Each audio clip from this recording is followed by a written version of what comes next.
Private sector businesses aim for profit. These are businesses like Marks and Spencer's, Virgin, Ford, Cadbury, businesses which are owned by individuals. They want to make profit, and businesses are only deemed to be successful if their profit continuously grows. So all businesses are always looking to increase sales and increase their profit.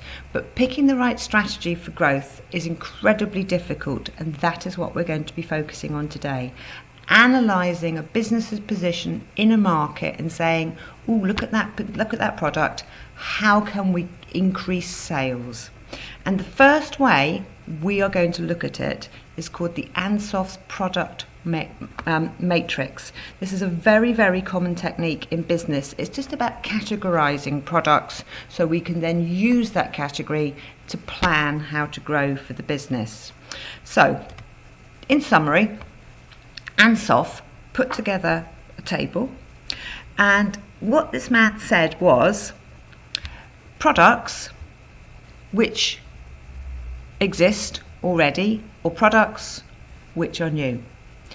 And markets, that means groups of customers which exist already or brand new ones that haven't bought the product yet. So if we sell an existing product such as a can of Coke to an existing market, I've drunk Coke before, if they sell more Coca-Cola to people like me, that is called market penetration. It is just getting me to buy more and more of the product. If they get a new product, Coca-Cola, and they sell it to an existing customer, such as when they bought out, let me think, when they bought vitamin water for 50 cents, that famous purchase, what they have done, existing customers, people like me, they bring out a new product like vitamin water or like Diet Coke or Cherry Coke or that green Coca-Cola they've just bought out. That is called product development. So I am buying more of their products, their new ones. If they have an existing product and they want to sell it to a new market, that is called market development. So if it's Coca-Cola, Coca-Cola is not currently sold in Cuba. If they're going to take Coca-Cola and sell it in Cuba, that is market development. And finally, if you have a new product, Coca-Cola go, oh, do you know what? I'm going to make a car. And they're going to sell it to new people. That is called diversification. And throughout this PowerPoint, you can find out exactly what these different strategies mean for businesses and when they are appropriate. If you click on the hyperlink market penetration as your on the title, it will take you to an advert which is Special K. Special K are in this advert trying to persuade existing customers to buy more of the existing product. They're very successful in this, but in their advert they're telling people that they will lose weight if they have Special K for breakfast and Special K for dinner. So instead of the one bowl that they're going to eat during the day, they are now eating 2 bowls. This is very clever, and they are doubling their sales. There are lots of other examples of market penetration, such as Cocoa Pops do exactly the same thing. Bowl for breakfast, bowl from when the kids come home from school. You can see market penetration happening all the time when businesses put on special offers. So McDonald's use Monopoly. The whole purpose of that is just to buy more McDonald's products. So market penetration is about getting existing customers to buy more.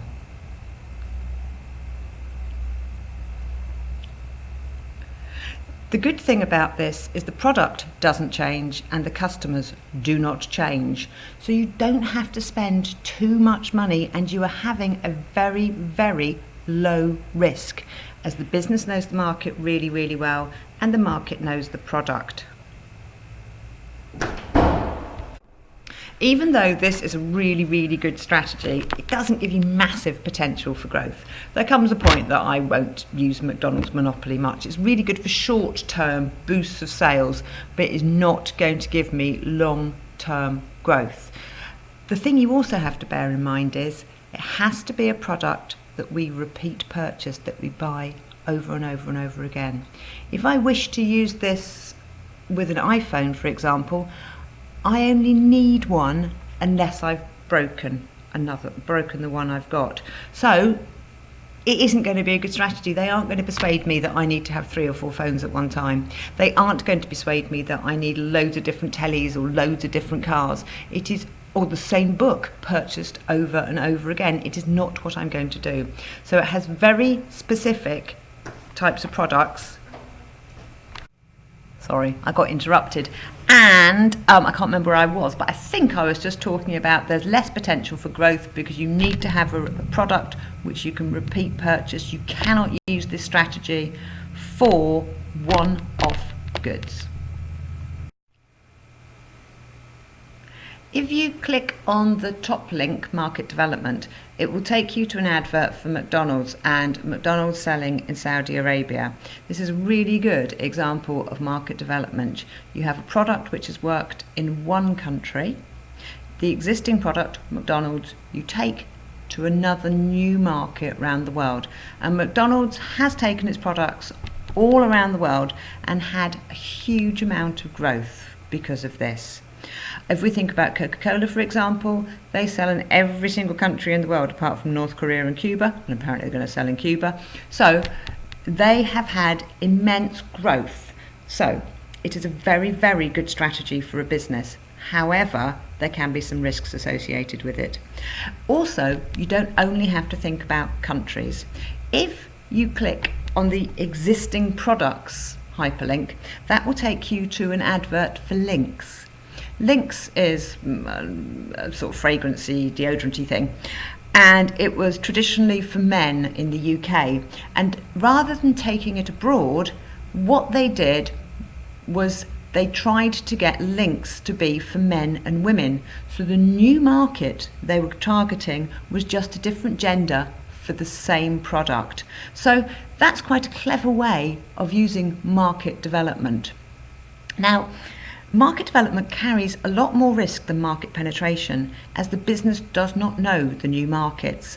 There is an incredible risk with going overseas to sell products. We have a lot of language and a lot of cultural barriers.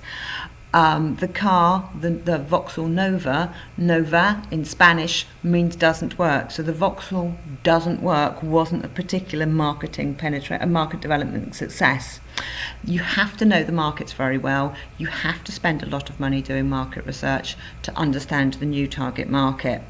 The third hyperlink on here, where with the new markets written there, is a pretty weird form of market development. This takes you to an advert for Lucozade when I was a child. So when I was a child, Lucozade was a drink that you gave to sick children. I still associate Lucozade with vomit. Lucozade repositioned itself to be a drink of sports people, and their advertising relaunched it. So it's a really, really high risk thing to take to try and change the target market. It was very, very successful for Lucozade. There are very few products I can think of which have managed to achieve this, but that is also a form of market development. So in summary, it can give massive growth, it can be very expensive, and it can be incredibly risky. The next strategy is called product development. This is selling new products to your existing markets, your existing customers. If you click on the hyperlink which says product development, it takes you to a Volkswagen advert where they have developed a new type of car. I believe it's a Golf, and they're trying to get people who already own Golfs to buy the newer Golf. I'm never going to buy more than one Golf at a time, but I might be tempted because it's new technology.